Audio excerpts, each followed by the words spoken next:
Eo amin'ny pejy ny fanabeazana kosa dia mitohy hatrany ny fampianarana ho an'ireo mpianatra nala ny fanadina-panjakana amin'ity taona ity eny anivon'ireo sekoly tsy miankina amin'ny fanjakana. Raha toa ka efa saika namarana izany avokoa ny kilasy tsy manao fanadina-panjakana. Nisy ny hetsika nentin'ny sekoly iray tetsy Analamahitsy nanamariana izay fikatoana ny taom-pianarana izay ho an'ireo sekoly ho an'ireo kilasy primaire. Mifarana ny taom-pianarana ho an'ireo ankizy tsy hatrika ny fanadina-panjakana amin'ity taona ity. Ho an'ireo anao ny fanadina-panjakana kosa dia mbola manohy ny fampianarana izy ireo mandrapatonga ny fotoam-panadinana. Efa saika vita avokoa ny fandaram-pianarana fa manao ny famerenana isisa ireo mpianatra amin'ny sekoly tsy miankina. Ho an'ireo hiatrika ny fanadinana CEP ohatra dia mbola mitohy ny famerenana mandrapatonga ny zoma alohan'ny datim-panadinana raha hatramin'ny faran'ny volana aogositra kosa izany ho an'ireo anala ny fanadinana BBC.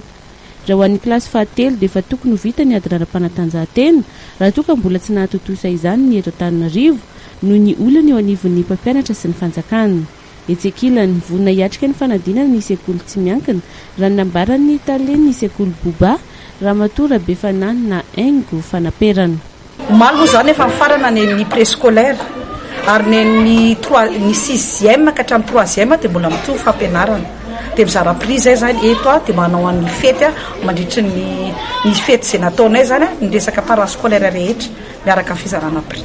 Ny anay zany zao dia mbola mianatra toy ny mahazatra ny 7e zany hoe miverina mianatra izany manomboka amin'ny herinandro dia vonona izay hatrika fanadinana dia arakarak'izay daty omen'ny fanjakana moa izany fa mpianatra tsy maintsy vonona dia miaraka aminy koa izay tokony andraikitra. BBC koa torak'izay satria ny gym zao fa tokony hanomboka dia miandry zany zay zany zao hoe rehefa manomboka izy dia vonona koa izay manao fa hatreto aloha zany mbola tsy fantatra ny daty marina fa dia miatrika izay. Mamerina manao exercice zany izay zao dia mamerimerina ny lesona. Tamin'ny alalan'ny hetsika maro samihafa toy ny fampisehoana aiady ny fitendrena zava-maneno no nentin'ny College Bouba Analamahitsy namaranana ny taom-pianarana 7/12/2022 ny maraina teo tao anatin'izany ny fizarana ny voka-panadinana na ny bulletin.